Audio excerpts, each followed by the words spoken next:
I would love to make a withdrawal. Yeah, so if you want to make a withdrawal...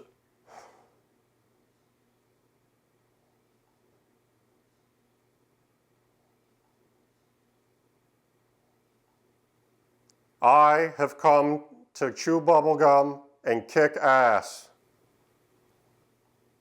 And I am all out of bubblegum. It's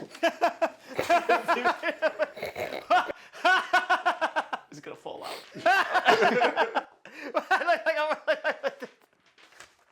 All right, let's try it one more time. Ooh, a little powder came off. Yeah, I just wiped it off. Cocaine! Hi, everybody. Welcome back to the Heavily Biased Podcast. As always, I am Michael, and this is... Greg. Welcome back, Greg. I don't know why I just did that. But... I don't know. Who cares? All right. Today, we are doing a very special film, one of Greg's favorites. Yes, it is. Yeah, you want to go ahead and introduce it? All right, we are doing Waterworld, but in particular, we're doing the extended director's cut of Waterworld. Oh. That is what we're doing. It is a much different movie. It's 40 minutes longer than the theatrical cut. I've never actually seen the theatrical cut. Just to let you know. Yeah. And I heard that it's an absolute debacle. It's very mess. confusing. Yes, because 40 minutes is missing. The 40-minute version I actually saw for the first time on television on ABC back in the day when ABC used to have a Saturday night movie. I remember and that. I used to watch, this was on every year. GoldenEye was on every year. Hook was on every year at the same time. I remember, yeah, like in November. Sound of Music. It was like October, November. Yeah, Sound of Music was on all the time. The Wizard of Oz was on all the time. Sound of Music. 10 Commandments was on all the time at the same time every year. And so I would watch them every single time, every single year. And then they stopped doing that. And I was very sad. Well, it's back because cable, they were like, we got to play the hits because then we get views. Yeah. Well, dude, so ABC, I know... ABC used to have great stuff. Right off on a tangent. But back in the day, there was always the Friday night and the Saturday night movie all the time. DComs, Disney DComs. And I used to love it. If I didn't have anything to do, on Friday night it was TJF, and you would end the night with Whose Line Is It Anyways? Yeah. Or if it were reruns, because dude, the Saturday night movie would always be on. I think they also had the Sunday night movie. Yeah. On ABC. Because Yeah. I remember like ABC would always have like a big name Disney movie on Sunday nights. And every time I would look forward to something. And if it wasn't, if I didn't go to Blockbuster, go to the movie. Yeah. Saturday night movie all the time. But the only issue is if you watch like a rated R movie, it would be edited. Yeah, they'd be edited out, so you tend not to watch those. But they tend not to play those. It usually was like a family-oriented movie. Yeah, I remember that. Or like a even now PG-13 they'll do the edited PG-13 version. Yeah. But Waterworld released July 28th, 1995, directed by Kevin Reynolds, written by Peter Rader and David Twohy. Is it Twohy or Twahy? I have no idea. I'm gonna say Twohy. All I know is he's the Riddick guy. Yeah. So little fun fact.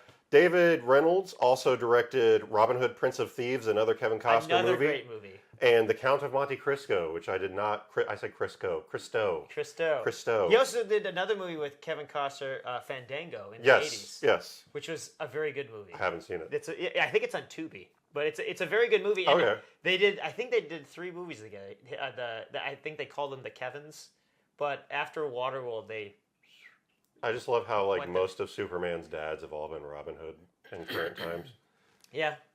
Peter Rader, one of the writers, did the 1990s Escape from Witch Mountain for Disney, which I remember watching. I think I wrote that down there. I remember watching a million times as a kid, and he also did Waterworld. Those were really the only 2 big name movies that I saw from him. Everything else was kind of like a B-list movie.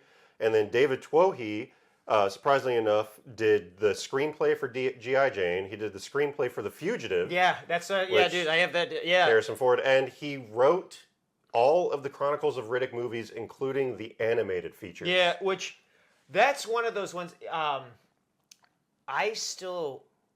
know a lot of people hate on the Chronicles of Riddick. I don't. Why do they hate on Chronicles of Riddick? Well, when you watch the Chronicles of Riddick for the first time, it's kind of like Serenity. You don't really know what's going on. I think that's because everybody thinks the Chronicles of Riddick is the first one, and it's actually Pitch Black. It's the third one. Yeah, Pitch Black is the first one. And then Dark Fury is 2, and then the third one is Chronicles of Narnia. I mean, not Narnia. Chronicles of Narnia. Chronicles of Aslan! Chronicles of Riddick. And when I first saw it, I really enjoyed it, but there were times where I was like, I don't know really what's going on, so I'm just playing along as it's a universe that you just gotta accept I don't know it. I don't know anything, but I'll accept it. When I watch Pitch Black, I'm like, I know everything now. I know everything about this movie, Yeah. and I loved it even more. The same thing with Serenity with Firefly. I saw Serenity first. Yeah, you got to watch Firefly. And then I was like, I don't know what's going on. That's one of me and my wife's favorite shows is Firefly. And then I watched Firefly, and then I watched Serenity, and I'm like, this is like great movie. Yep. But you have to watch the show to get the movie. Yeah. And same thing with Chronicles of Narnia. I keep doing Chronicles of Narnia. I do like that movie. It's being remade. It's probably not going to be good. I love the one from like the 2000s. Yeah, the Disney one. Oh, that was a good. I won't tell you about what's going to happen with the Netflix one. Oh, it's a Netflix one? Yeah, you won't like it. Well, it's probably going to look flat and boring. Meryl Streep is Aslan. Okay. That doesn't make sense. Yeah, you go from Liam Neeson to Meryl Streep? Yeah. Okay. Waterworld's also back on track. Waterworld is starring Kevin Costner, Gene Triplehorn, and Dennis Hopper, which I looked up. I already knew Kevin Costner's most of his like screenplays and stuff. Plus, his most recent thing he's been doing was Yellowstone for 5 seasons, and then he did an American, or was it Horizon, an American Saga Part 1.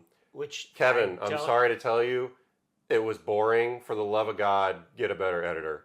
I think what happened with that movie he was trying to do too much. I think he tried to turn a miniseries into a movie on screen. Yeah. And I think it would have suited better for like an AMC show. Yeah. Yeah, like 10 episodes. Yeah. I think it would have probably been better that way. But yeah, so those are the starring cast. Just to read a brief expose of Waterworld to give you a description. Set in the future when Earth is completely covered in water and the human race is struggling to survive, mankind's one remaining hope for a better future is a drifter, played by Kevin Costner, who has no name in the movie. He is just called the Mariner in his title card, and who gets caught up in a battle between evil Deacon, played by Dennis Hopper, and a child's secret key to a wondrous place called Dry Land. Featuring groundbreaking special effects, Waterworld Extended Edition is a visually stunning, futuristic thriller beyond our wildest imaginations. I thought that it's a very simple screenplay. Like you don't have to watch. The world has been flooded. That's it. I heard the writing of the screenplay was so on this I have the Arrow video one. It has the same documentary. I found out, but I remember watching the documentary about the making of this movie. They had an initial screenplay written by who was the one guy, the Peter Rader. So he wrote the initial screenplay. Did Twohy come in and tweak it? And he came in and tweaked it, and he added things and took things out, and I don't remember exactly what it was. But I remember the producer of the film said, "I wish we would have just stuck with the original idea because it was better." I have to go back and watch exactly what it was said. I don't know. I feel like with Twohy's record, it would have. I doubt it. I don't know, but I doubt it. Because again, it's Kevin. I don't know. It's such a strange movie why Kevin Costner would pick this movie, but then it's not. I think it's because he wanted to do something different. Like this is different than anything he'd really done. Well, if you look at the movie he did before this was an over 3-hour epic, Dances with Wolves. Yeah, that's he's a Western guy. And this is basically just a Western on water. Yeah. And then this was, if you take the extended cut, this is a 3-hour long movie. Then he did The Postman, which is a 3-hour long movie that technically it's not in the future. It's like an alternate reality. It's an alternate reality where basically everything crumbles and he accidentally becomes a postman. Like it's literally called The Postman because he's a mailman. Yeah. There's a moment in the movie where he's in a very sticky situation and they're about to kill him and he's like, "Who are you?" "I'm the postman." "I'm the postman." I'm the postman. And that's all it is. And then things happen and it's another basically a Western set in the future but not. It's like it's in our present. But it's not. Oh, it's alternate timeline. Yeah, it's an alternate timeline. Yeah. Okay, well, I rewatched it yesterday just to get it fresh because I haven't watched it for a month because we agreed we were doing this a couple weeks ago. It actually, is one of those movies just to try and get the audience hooked earlier. There is a small exposition at the beginning where it's like the leadership of our world destroyed it and flooded the polar ice cap. It's the guy that's in every trailer. He's like, in a world. No, okay, so it sounds just like him. I looked it up. It's not. It's not that guy. Some guy, something Douglas. I hold on. Let me take. It was Michael Douglas. The voiceover guy. You could keep talking. But like it's the guy. He sounds just like the guy that's always like, in a world where evil. It's like the token '90s narrator. But essentially, like, it sets you up to kind of get you hooked because you go into this blind. You're like, Waterworld, what is that? Is this like SeaWorld? But it sets you up to understand. It's like a brief 10-second exposition, but it sets you up to understand that this is a flooded planet. His name is Hal Douglas. Okay. And it started with the future. The polar ice caps have melted, covering the earth in water. Yeah. So they give you the explanation of why the world it is what it is. But it sounds so you don't have to think about it for the rest of the movie. Because I know if they didn't, like they went with the tell don't show in this aspect. But I feel like if I didn't get that, the entire movie I'd be like, why is the world like this? Well, like nobody's telling me. Well, I mean, it's something you normally don't do just because it's telling the audience exactly what's going on. But in this case, it works. It does because after that, you literally have it. It just goes into the movie. It just goes right into the movie. So it's like I said, you don't feel like you're guessing the entire movie as to why the world is the way it is. You're just like, they're like, this is the reason, movie. Well, in the opening shot, because I remember when it's a great shot too, just the wide camera coming in. Oh, on this giant, what I boat believe is it's that called? Catamaran is what it's called, yeah. A giant catamaran. Which I wrote that boat itself is a character. Oh, dude, it totally is. It's literally the biggest character of the movie. Well, Kevin Costner's character almost treats it as if it's like his Well, he said it's his best friend. Yeah, or like wife or something. Yeah. He's so particular about the catamaran or boat or whatever you want to call it. And everything has its place. He's got like on the front. He's got like he's got the hook gun, the spear shot. He's got his little crank thing on the end. He's constantly like hitting things and flying around. That was always cool. I bet he just did that on a whim. They were just like, make it seem like you're doing something. He's just like, he's like put a bunch of knobs everywhere so it looks like I'm. But what I love about that beginning of the movie, you come down. It's a helicopter shot. And he doesn't even have the sail up. It's like some 3-part gyro just like spinning. Yeah, and then you see a cup on the placed on the ground and a guy with no shoes peeing in a cup. Yeah. And he pours it in that, I'm guessing that's it's filtration. Like a pump. Yeah, it's a salinator. So he refilters the water lost. Because obviously there's no water. I wrote down that the opening scene establishes not only the world is crazy, but the need for clean drinking water is high. And I love how they call it hydro. Yeah, they call it hydro. Let me get pure hydro. It's not just hydro. There's pure hydro and then regular hydro. Yeah, which I'm guessing just like it's probably just like salt water that they purified or something like that. But the one thing that I couldn't figure out what it meant. What does resin mean in that movie? Resin, I believe, is adhesive. Okay. So resin's naturally an adhesive that hardens. That's what I assumed. So they probably use it for repairs because most of it's waterproof. So that I figured because they never really explained. You got any resin?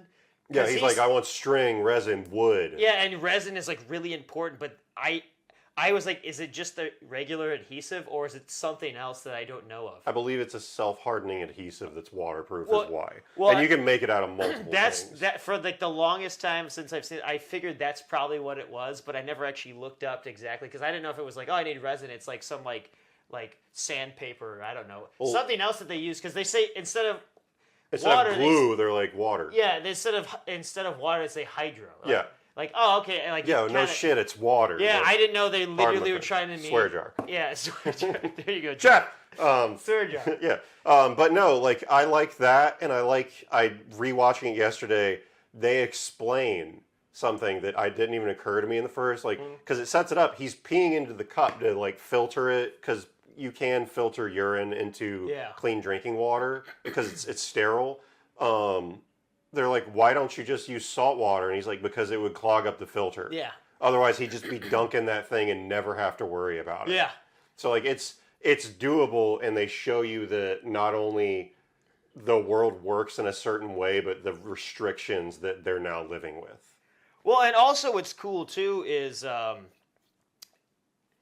like they have like these atolls. Yeah, Which, the floating. They're not. Some of them are floating islands, and some like I looked at it yesterday. It's actually a small piece of land that they built a thing on it. And some of it makes sense, and some of it doesn't make any sense. Yeah. And the other thing, I don't.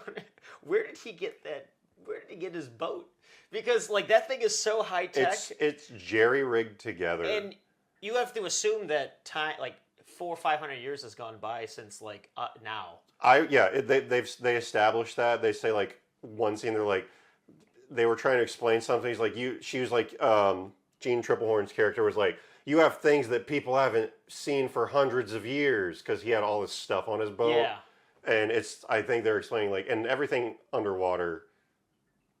Spoiler to a degree, everything underwater was like decrepit, like the buildings and everything. Yeah. So like there's a scene in later on where they go underwater and he like shows her the specific like where he gets dirt because dirt's like a huge commodity on Waterworld. Like he's in the first scene when he gets to that atoll, he's like, I got like a bucket of dirt, and the guy literally I wrote it down. He's just like he tastes the dirt for purity. He's like this is purest if I've ever tasted. And he's like I'll give you this. And he's like I want double. Yeah, and he just gives him seashells. He gives him like it's just shells, and it's they really thought into why the world is the way that it is.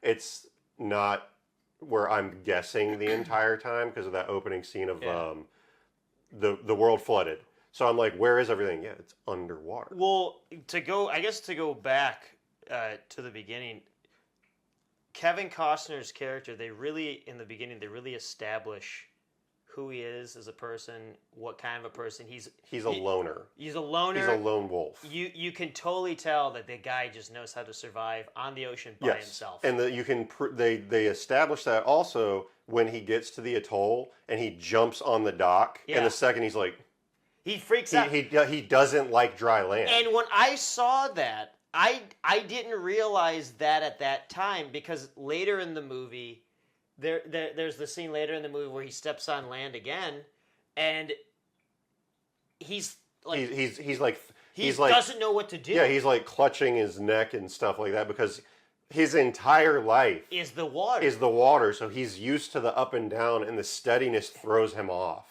Because he's like, your body when you're on water kind of like auto balances. Yeah. So his body's, I'm assuming, is used to just like auto balancing. Almost like anti-motion sickness. Yeah.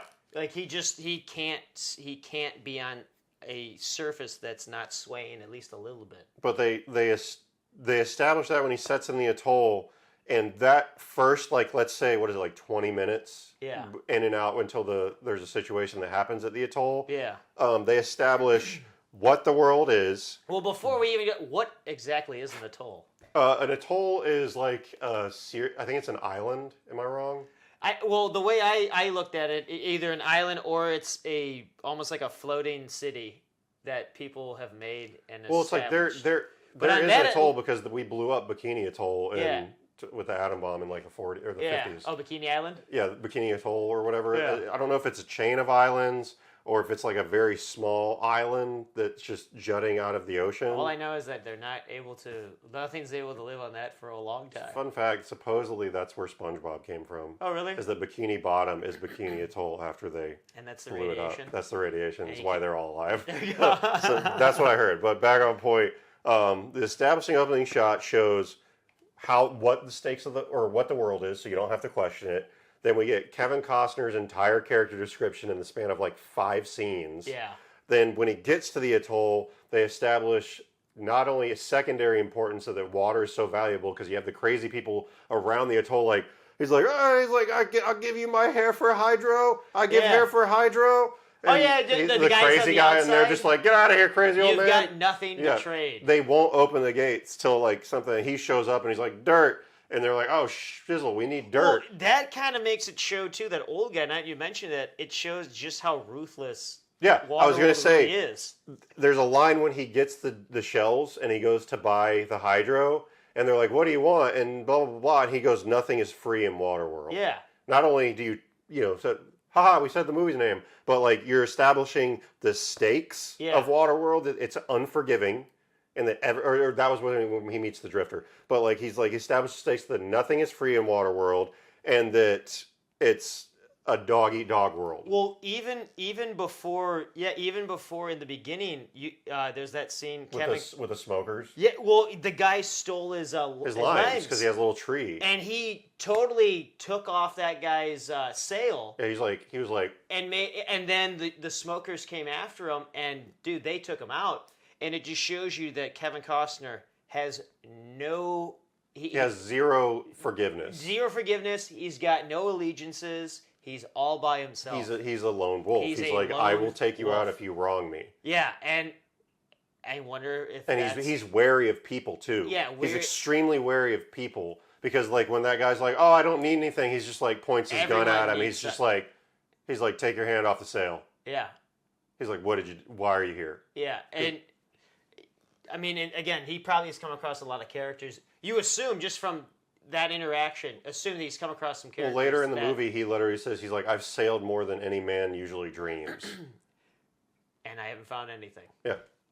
But it is the setup for like the first 20, 30 minutes of the movie is very good. Like, it's actually a really good setup because I went through the whole movie not questioning how things worked, and normally in a film like this, I'm going to be like, well, why is this like this? Well, they set it up really well, and they show you how little things work, little things, all that stuff, and once you get to the atoll, you sort of kind of see that there's not really nations anymore. It's just everyone. It's like a clan. It's like cities, like little clans. Almost it went like back in time to like you had like Native American tribes, like African tribes. They also explain like the severity of it because remember right as he's leaving, they try like the lead organizers of the atoll are like, hey, we need fresh blood because.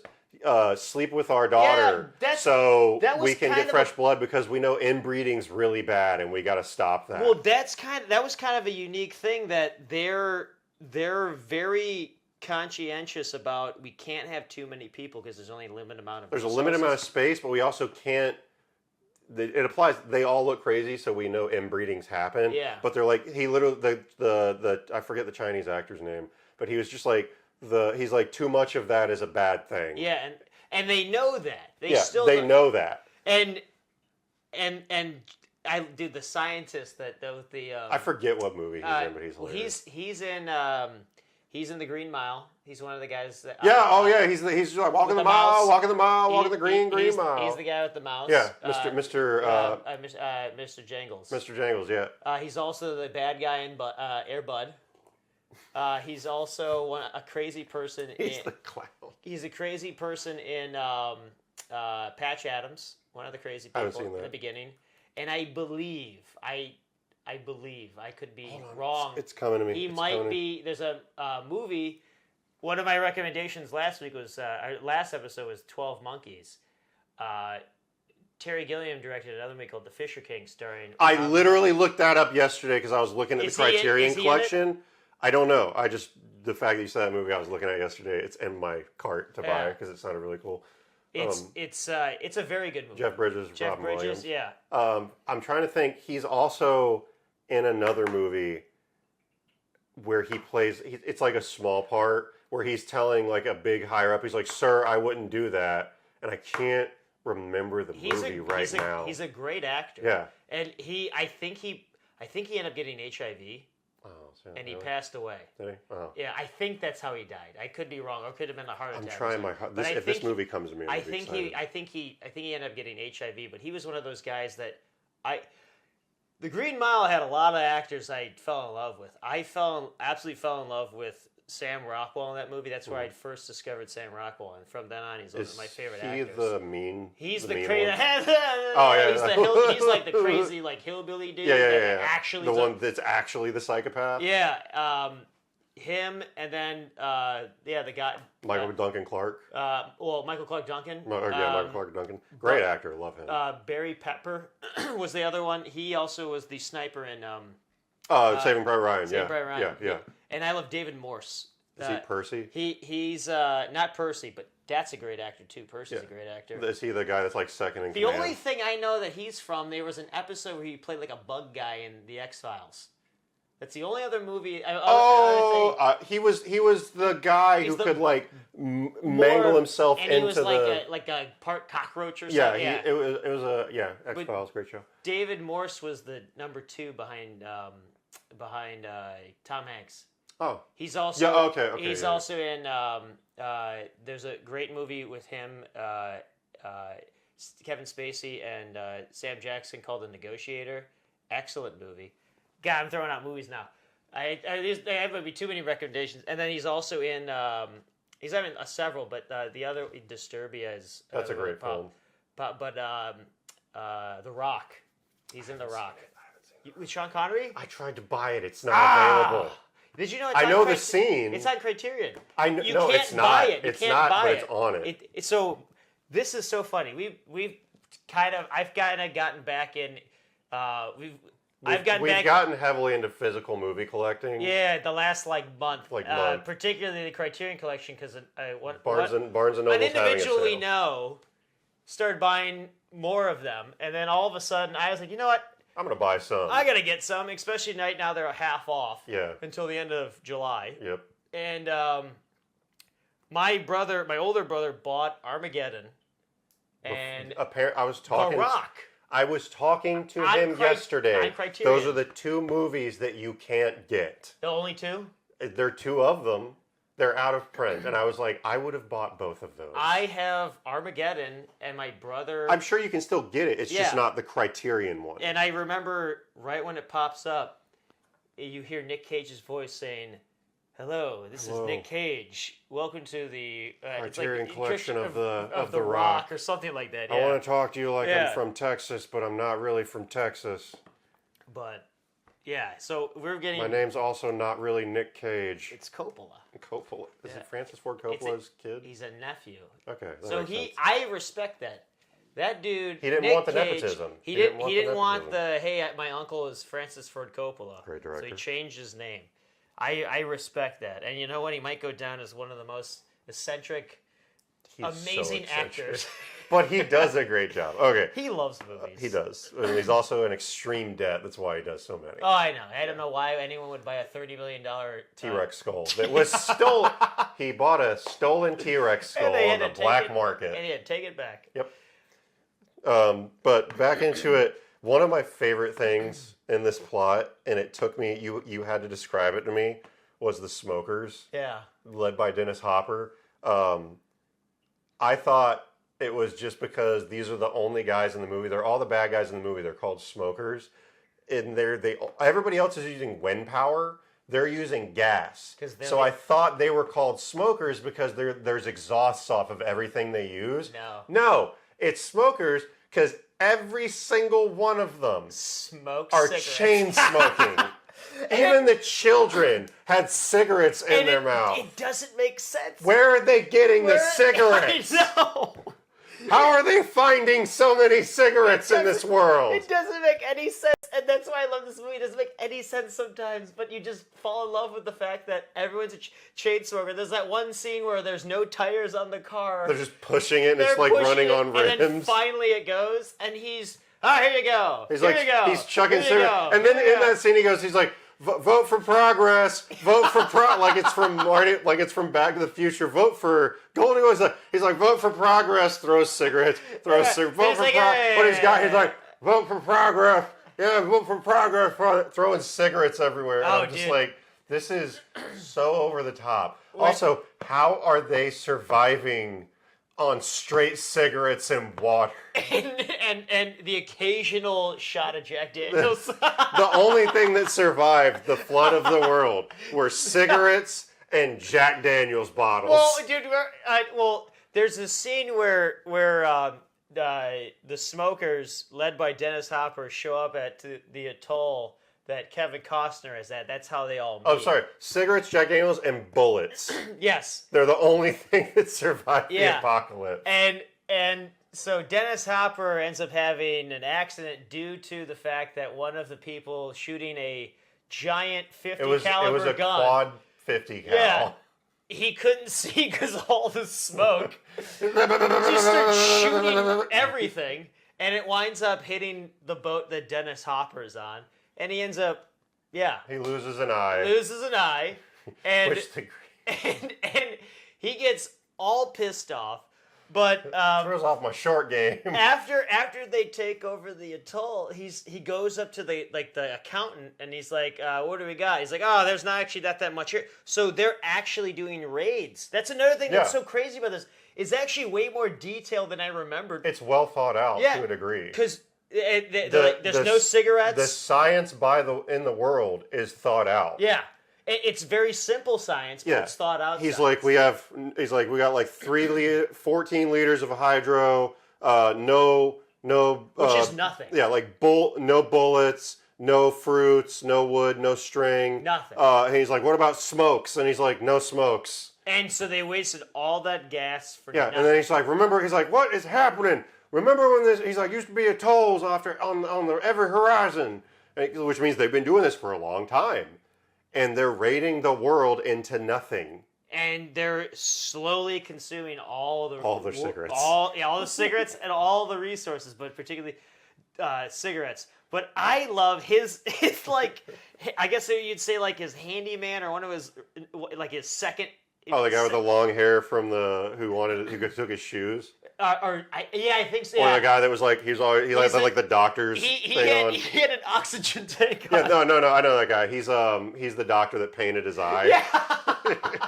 They get him a new eye in the movie, and he's like, what's it? He's like, what's it look like? What's going on? He's like, be honest. And they're like, looks great. They're like, yeah, it looks great. He's like, Jimmy. He's like, you'll be honest with me. What's it looks like? Looks like slime. No, I would have to put a dollar in the swear jar. That was the best one. Everyone's complimenting his eyeball, and he turns to Jimmy and says, "How's it look?" He's like, "Looks like shit." And he's like, "It does look like shit." And that's my favorite line. And he's like, "Kids, they're totally something like." He's like, "They never lie to you." I just love that it keeps falling out every time he moves. I know. He's getting mad. And his first thing is like when he gets it, he just goes, "This better not mess up my short game." Because he's for some reason he's golfing. All he wants to do is find land golf. So he can make a resort. And they explain it later in the movie. It's because he has a big picture of a golf resort that he salvaged, and he thinks that this is the way. It's so stupid. It's so absurd, but it's so great.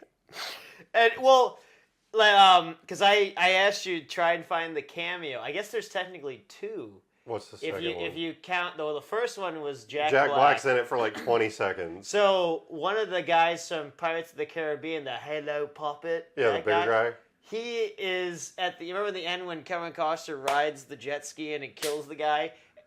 He turns to the two guys, and the two guys are like, "Hey." And they're just like, "He's dead, I'm in charge." Yeah, that was the guy. That was it. That was the Pirates of the Caribbean. But he had no hair. He was like bald. So I love the way they describe, excuse me, the way they describe how they get gas is the smokers initially came onto a rusted floated oil tanker. Yeah. And I love that in the scene they set up that gas isn't infinite as much as they use it. Like, he opens up that thing, and they just have a guy down there who's wearing these big old bifocals. He's like, "We have 4 feet and 6 inches of black stuff." And he's just like, "Good job." Spits at him. He's like, "Thank you." No, Dennis Hopper had so much fun in this movie. He's just being unhinged. I have a feeling Dennis Hopper read the script, and he's like, "Yeah, I don't like these lines. I'm just going to say stuff." And he just went in and he just improv'd everything. Because this guy... He's off the chain. Because there's no way some of that stuff was written. There's no way. No, he is just like, "I'm going to have fun with it." He's just going to have fun. There was a scene, I remember when that's another thing. When they got the girl with the tattoo, he's like, "I know you like drawing. He had highlighters." Where did they get highlighters? So to preface that, the entire movie revolves around this small girl that Kevin Costner runs into on the first atoll. She has a tattoo on her back, and apparently drifted into the atoll when she was a baby in a basket, kind of like Moses. She's kind of like leading them. Yeah. and she has a tattoo on her back that is supposedly the secret to where to find dry land. Yeah. Nobody else believes her, but for some reason the smokers, which they explain in the movie, heard that there's a girl with a tattoo who has the secret to dry land. So the entire reason for the smokers is they're trying to get the girl so they can find where dry land is, because nobody in hundreds of years has seen dry land. But the girl, through a really good story, what's it called? A story, not plot, but like story to plot device. Yeah. A really good plot device. She draws things all the time, and nobody knows what she's drawing, because like she draws a horse, and they're like, "What's that?" And she's like, "I don't know." Palm tree, like mountains, and they're like, they all write it off as like a crazy kid's imagination, when in fact she's drawing things she saw as an infant. I realized we probably should have said this at the beginning of the episode. Probably. but now we're getting into it. But yeah, no, the whole story evolves around this one girl, and Enola. Yeah, Enola, and everyone seems to be in contact with her at some point. Kevin Costner meets her at the atoll. Well, doesn't meet her, but he runs into her at the atoll. Meets Jean Triplehorn's character, who's like the pseudo mother to her. Because she couldn't have kids or didn't. She explained that she wanted a kid, but they said if she kept her, then that would be her kid, because she wouldn't be allowed to have one. Yeah, that's what it was. And so she acts as like a mother. She's a mother to her, technically. And then Dennis Hopper runs into her because he's trying to find dry land. Like everybody has an interaction with the girl. She is the plot device of the movie. Yeah, and then the smokers come in. Kevin Costner is at the atoll. Just stuff happens. Goes haywire. Yeah, like 25 minutes into the movie, it just takes off and doesn't stop. And he's in a situation where he can't get out, and Jean Triplehorn, her character, is like, take us with you, and we'll get you out. And so that's how the three of them are on his boat. But again, going back, he does not want them there. He does not. It is very apparent that the Mariner does not like humans. Does not. He's want like, he there. hates people. Yeah, does not want them to be there. And there's a reason for it, and I'm not going to explain it because it's a fun little add-in to the movie if you watch it on your own. But like he just does not like people, specifically for reasons I won't say. Yeah, because it will ruin. The magic. A nice little thing. Yeah. But that atoll, I'll show you after we're done with this. I actually, when I lived in Los Angeles, I saw at Universal Studios the Waterworld show. Before they closed it down? Is it closed? Maybe it's not. It is I've seen it twice. Each time there are different actors. Yeah. It is one of the coolest things I've ever seen. Is it as cool as the Indiana Jones live show? I've never seen that one, but dude, in this live show, you hear like what is that? And there's like an airplane sound, and a freaking airplane just crashes in. Oh yeah, I know. I've seen it. It is insane. I remember it. And they have like they're shooting bullets, and like you can actually see like parts of the water. They'll like spark, and they'll spark things off the metal. Just things like that, and I think the show lasts maybe it's like 12 minutes. 15 minutes maybe. Yeah. And it's a little story, and it's just at the atoll. And I think usually both times the guy that played Kevin Costner's character, I think, was everyone in the show is an actual working actor. So the second time around I saw it, the lead actor that played Dennis Hopper's character, he was like a regular reoccurring character in like Law and Order. And he did some movie. Afterwards, they explained what movies they're in, where you can see them else, and all that stuff. But usually, the Kevin Costner character was always a stunt guy, an actual stunt guy working in the film industry. Yeah. And I forget the one that I saw. I think he was like Brad Pitt's stunt double or something. That came off. Yeah. Oh, okay. It's what, the Velcro? Yeah, it's stuck in my pocket. Oh, that's okay. It is what it is.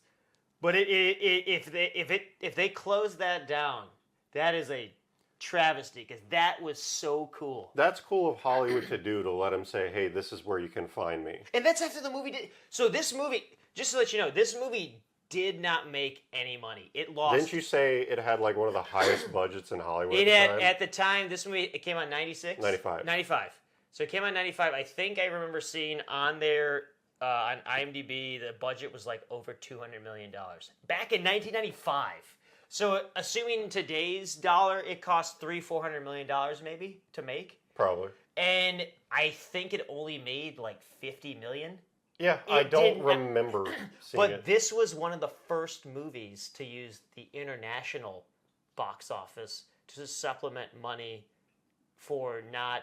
So it did successfully worldwide, just not domestically. I believe it made its money back, but it took a very long time. And actually, I think it wasn't until they released on ABC, I think it was ABC, that people kind of saw it and were like, wow, the this is really extended cut, where it actually made sense. Where, again, I've never seen the theatrical cut. It's 2 hours and 15 minutes. This version's like almost 3 hours long.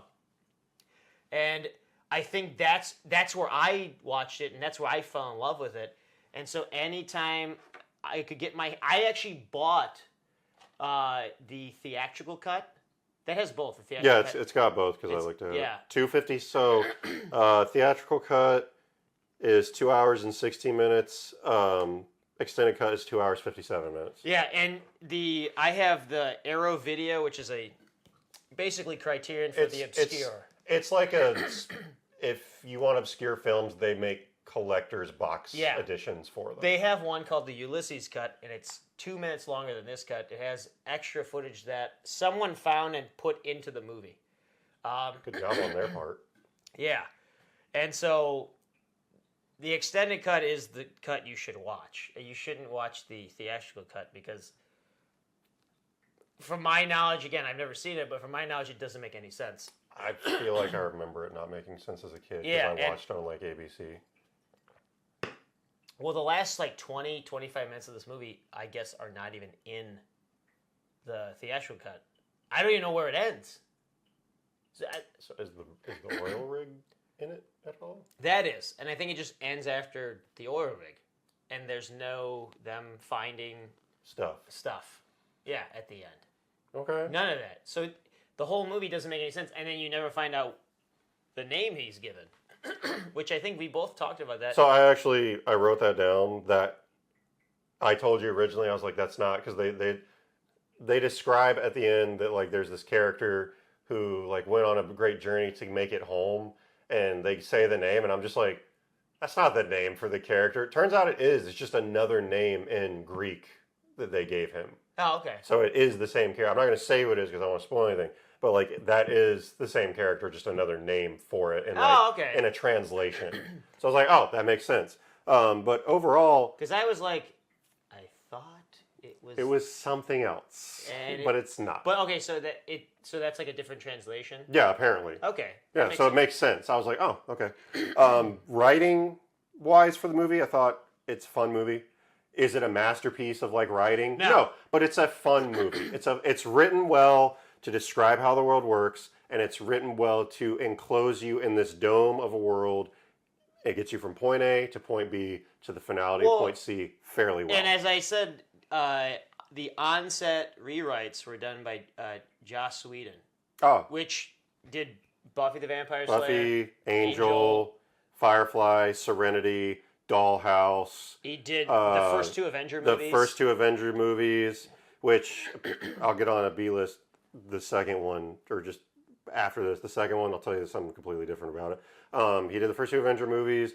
He finish? He finished the Justice League, which I'm of the opinion, and the internet will get mad at me, I don't like the Snyder Cut.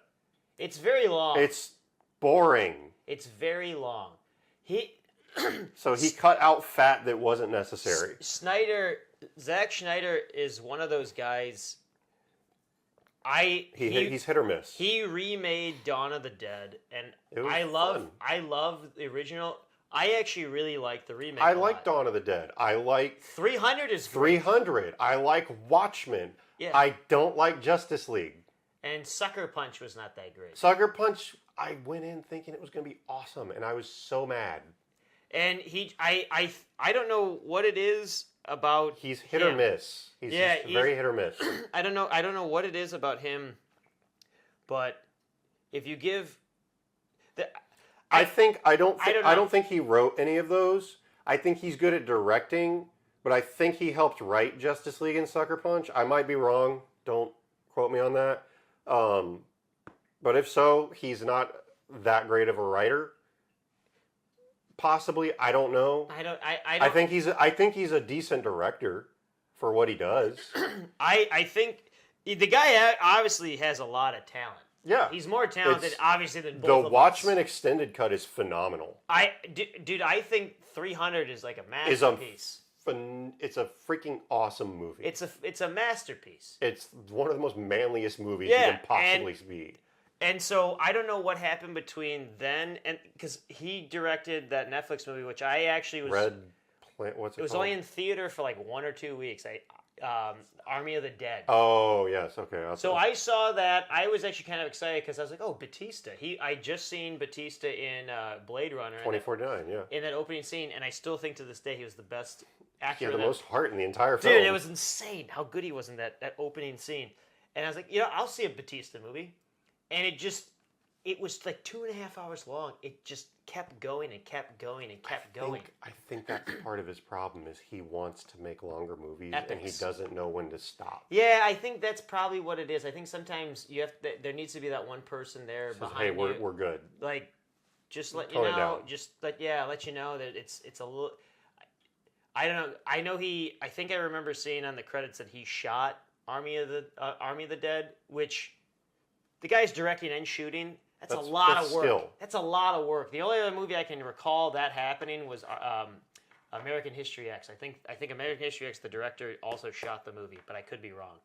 But it doesn't happen that often.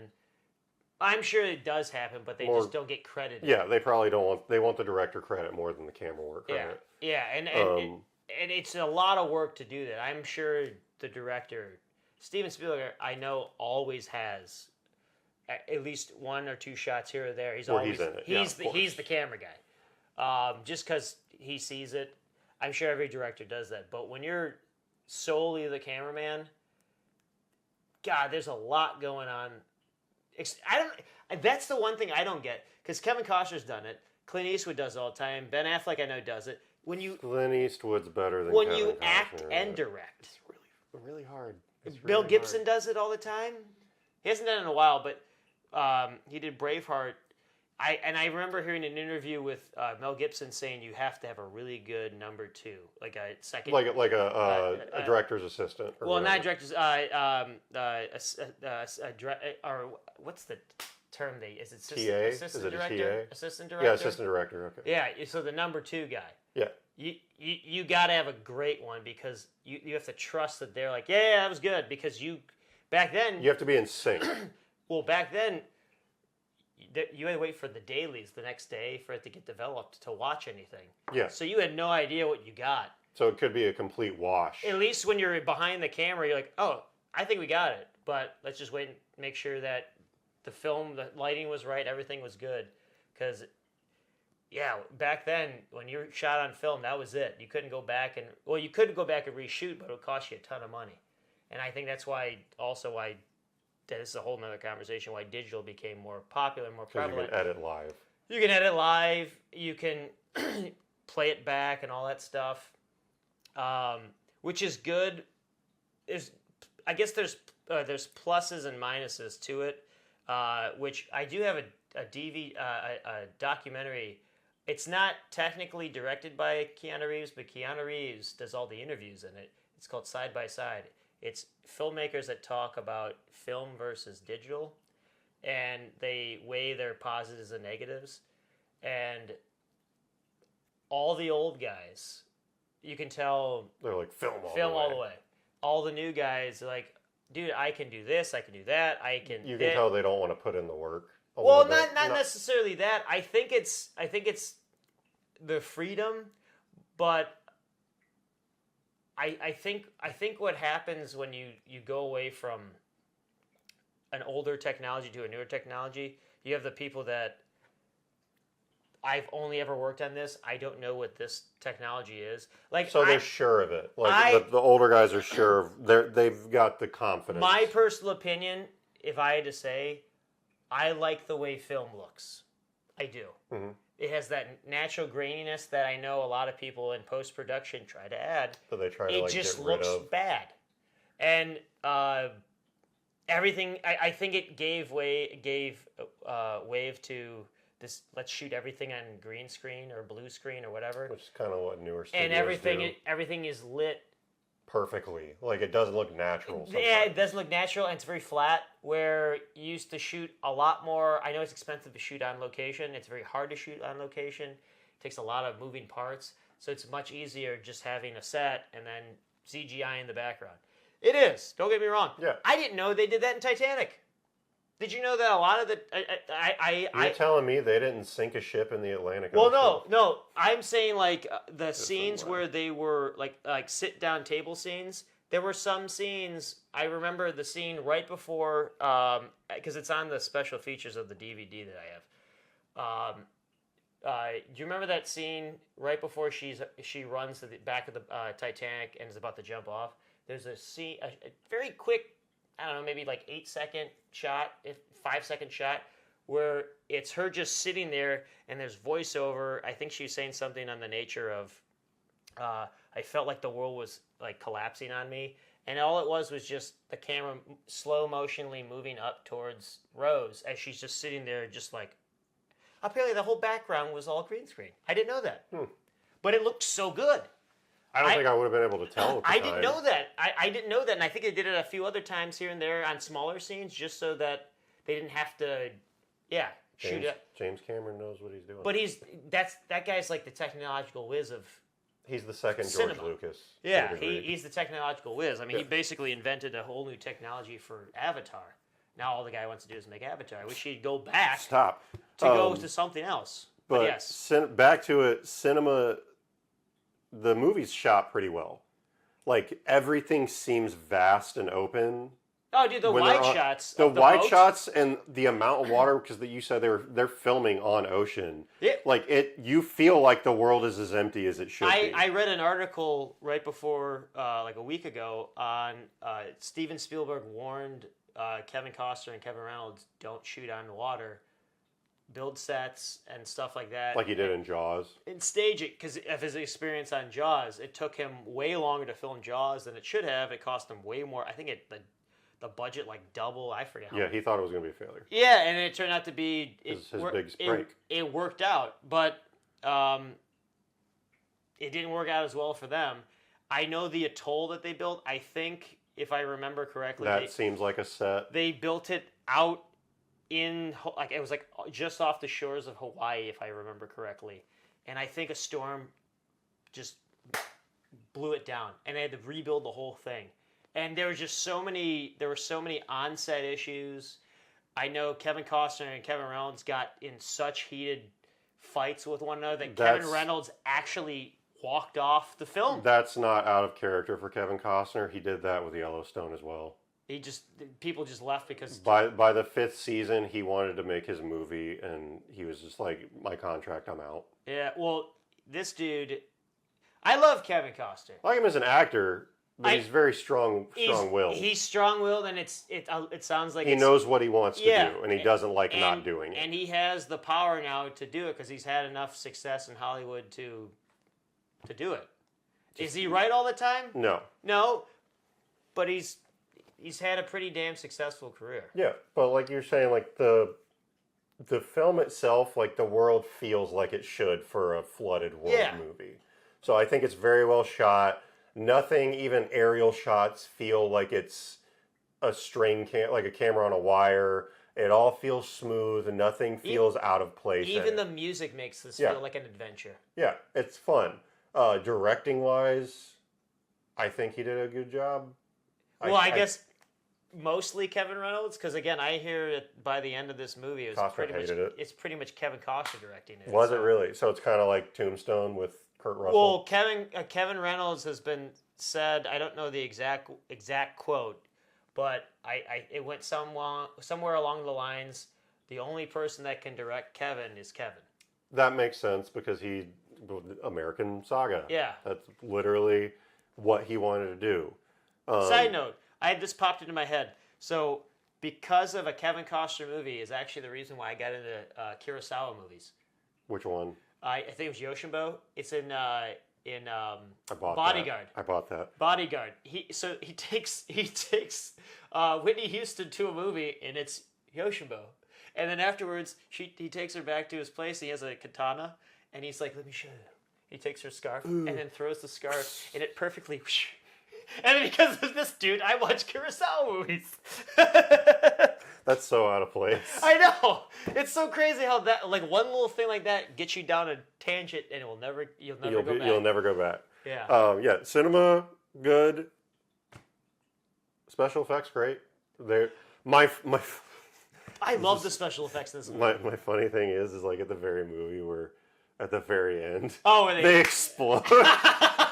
And you can see before it happens, like they did not connect at all. They just explode. Well, that's just dude, that's like in movies. I forget what movie it was. It might have been like Commando or something, where like a car is driving off a cliff and it blows up before it actually hits anything, and you're like, whoa. Cars just don't explode in the middle of the air. They have to hit something. So to add on to that, I saw a news story on today that said a Tesla flipped over and caught fire, and I was like, I didn't know Teslas were built like Grand Theft Auto 3, because in GTA 3, every time it would flip over, within 10 seconds it would catch on fire and then explode.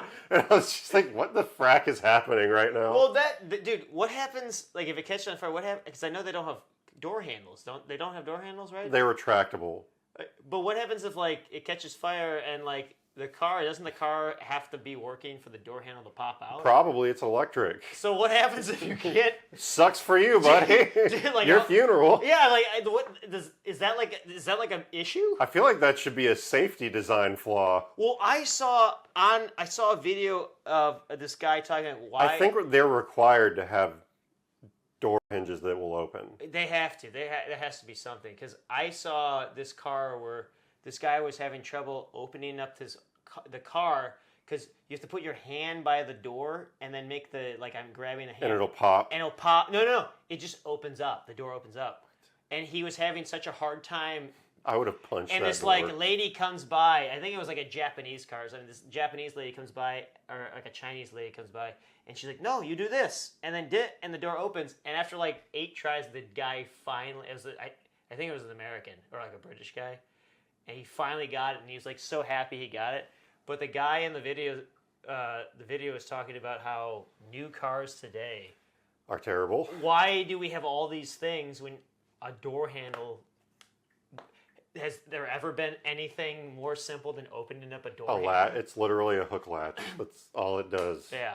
I don't know. But yeah, like special effects I thought were great. The boat itself, the special effects mechanically look awesome. The oil tanker? No, his boat. Dude. His boat is mechanically really impressive. That thing is so cool. Like you said, it's a character. Yeah. That is such a... How like the sail pops up from the sides of it. Oh, yeah. And he's not going to be able to get out. Even if he doesn't have a strong wind, he can put the gyro on, and it's like a small wind motor that'll just like keep his boat going at a slower pace. Yeah, it's so cool. Then he had the little and like the super sail. Well, and when he had a hole in the side, he like shoves it, and dude, then it was like his dog got injured. Like he was so distraught, so angry, and dude, there's that scene with Gene Triplehorn, dude, where he hits her with a freaking oar. Oh yeah, he drops the sail, and he's just like he went into it too. Dude, he was like he hit her. Wham! He hit her so hard. I think he actually hit her. I'm sure today this would not be shown. Because that would it looked violent. It would probably be like red flagged by every like feminist group ever. He looked like he was mad. Dude, he was so pissed. He was like, wham, and just like slams her on the back, and I was like, you can't see it, but like it looked like he actually did it. Oh, I know. He probably hit like some. Probably hit like some dummy or something in there, or some piece of like wood or something. I don't know, or like Well, he was mad. he hit, and then you just see a body go. You see like her arm come out, and you just hear her going like. But like, yeah, no, the boat was good. The oil tanker from the smokers looked like decrepit and just falling apart.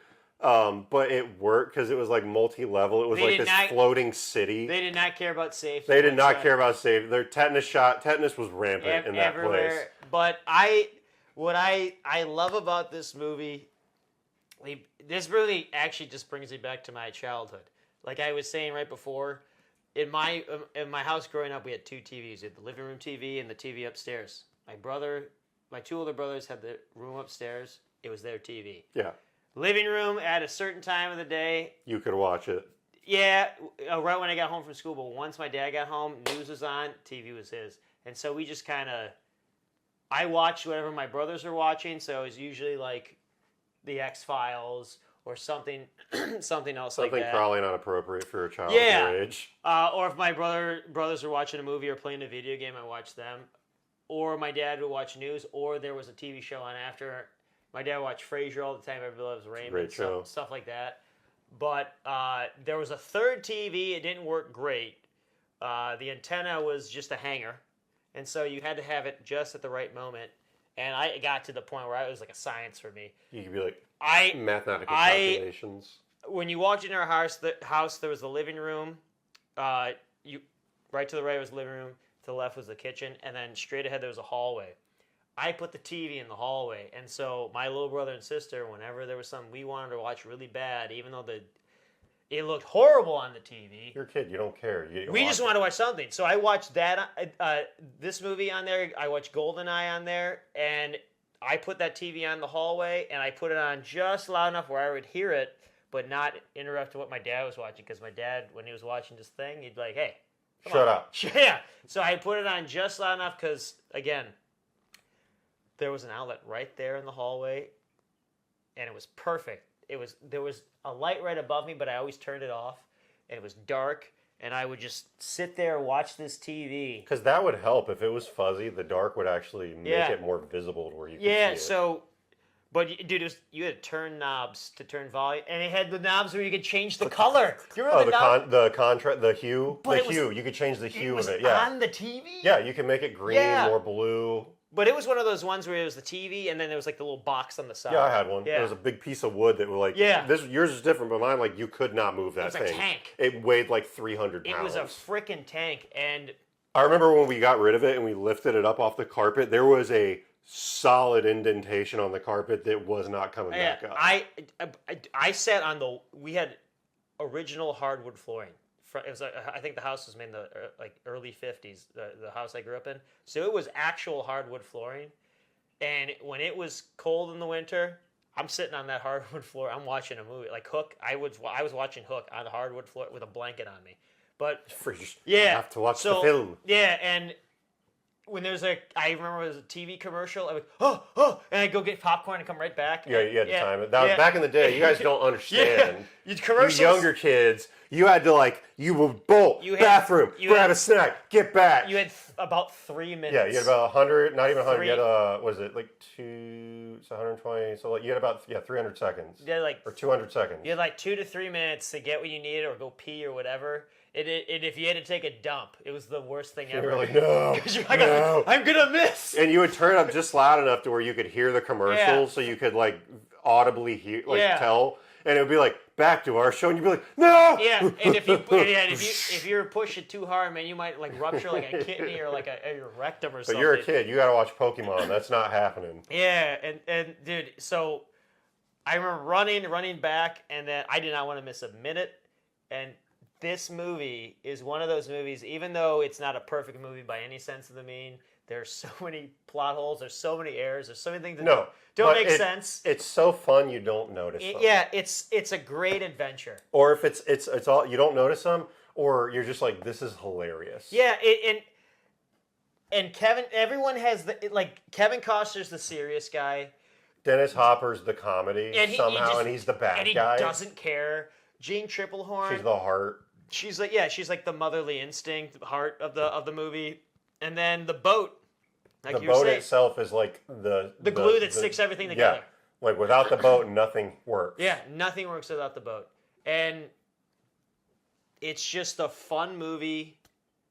I don't know why they don't try to make movies like this anymore. But I think if they made this movie today, too many effects. It wouldn't be it the physical effects, the practical effects in this just made it. And I think that's the reason why I love this movie so much. I think that's why we don't get movies like that, because the only other person that's going to do this is part of my recommendation is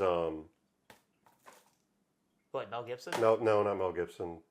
George Miller. George Miller. But then I heard he didn't do it. He didn't do it. I'm mad. I heard Furiosa. It wasn't great. He did a lot of CGI. It was annoying. Yeah, I didn't see it. I haven't seen it yet. Don't just pretend it's not. It's not his best work. He did Babe, by the way. I know. It's weird. I love how he goes from like Mad Max to Babe. Okay, close out thoughts. Close out thoughts on the movie Waterworld. Go. My closeout thoughts. It is one of my favorite movies growing up as a kid. It's still one of my favorite movies as an adult. I love this movie.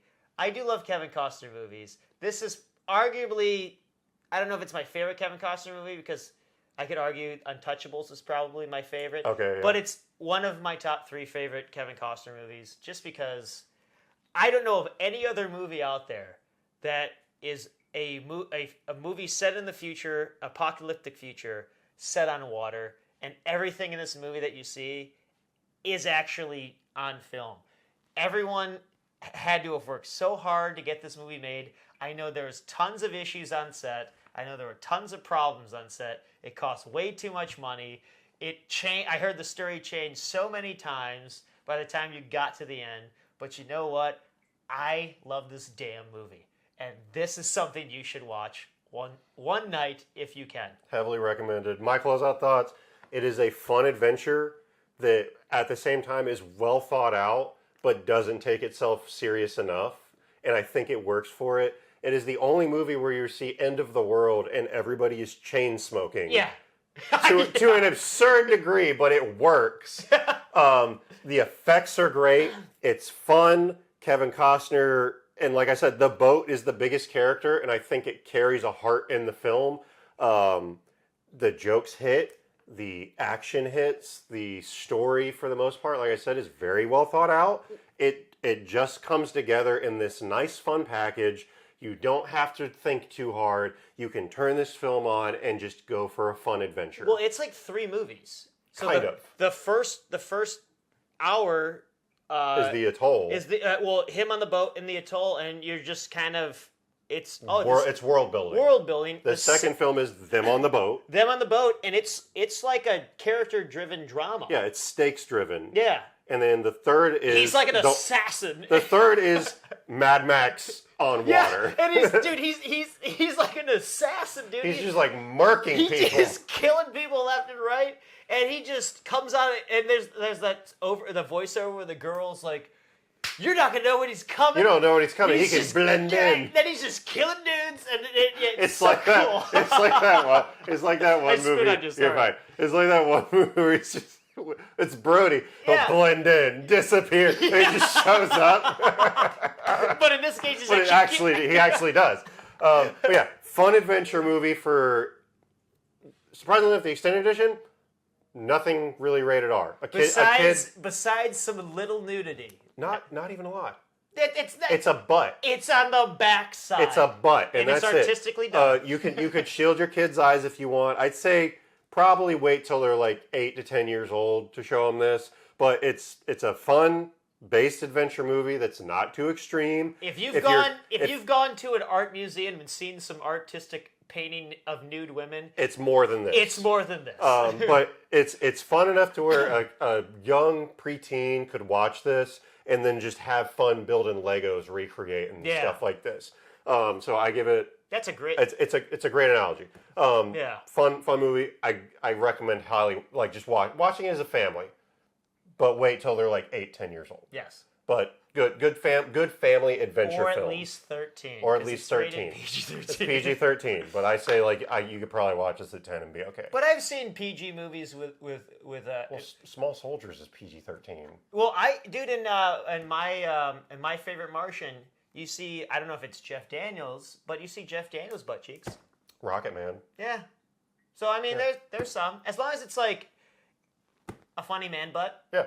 Yeah. Funny man butt's fine. This is actually lady's butt. A lady butt. But it's okay. Which is actually nice to look at. Yeah. Yeah. But other than that, the film's fun. Which is probably a double. Probably a double. Probably a double. The film's fun. It's a great kind of like mid-level adventure film for your family. It's not over the top. It knows right where it fits in, and it does it well. And it's one of the most expensive movies ever made. Expensive movies ever made. After closeout thoughts, what are your 2 recommendations for the week? Are we doing two we're doing one? No, we're doing 1. We're doing so one? what's your recommendation? Well, you go first because I actually have to pick. So my recommendation for the week is essentially what this movie is. Again, is Mad Max. This is The Road Warrior, which is the first or the second film in the Mad Max trilogy. Yeah. But any of the Mad Max trilogy is a fun film. Essentially, Waterworld is Mad Max on water. Yeah, and so, I think I actually... Mad Max, we're actually going to start bringing the DVDs now, but like Mad Max is what I would recommend. I think I looked up when I was like looking up some stuff on this movie right before we did this. I think that's what drew Kevin Costner was Mad Max on water. I think that's the They just pitched him, I don't want to do this movie. It's Mad Max on water. And it's an epic. I'm interested. Well, I'm going to do, since Mad Max and Waterworld are essentially just a Western, just one set in water and one set in... You're going to do a sky one? No, I'm not going to do a sky one. I actually am going to pick an actual Western. Okay. So, it's one of my favorite movies, and I don't know if you've seen it, but it's a Sergio Leone movie. It's not The Good, the Bad, the Ugly, or those. It's the one with Charles Bronson. What's it called? Once Upon a Time in the West. I have not seen it. I know of it. And very similar. The lead character, I believe Charles Bronson's name in the movie is Harmonica. I think it's Harmonica. Does he play a harmonica? But let me look that up. Let me look that up really quick. Once Upon a Time in the West. But like Kevin Costner, he does not have an actual name. Once Upon a Time in the West. Yeah, so the entire film, another little tidbit just at the end. Kevin Costner does not have a name in the entire film. Yeah, and Upon a Time, not West. Here we go.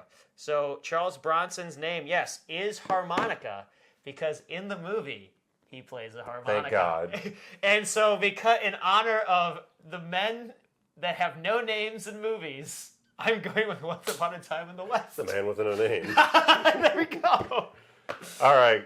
So, thank you guys for watching the Heavily Biased podcast. I'm Michael. This is Greg. This is Greg. And our movie of the week is Waterworld. Thank you guys so much for watching. We appreciate all the looks and the likes. We also appreciate you guys liking all the shorts that we've been doing through the week. And we will see you guys in the next video. Till next time, bye-bye. There we go. Fantastic. Okay.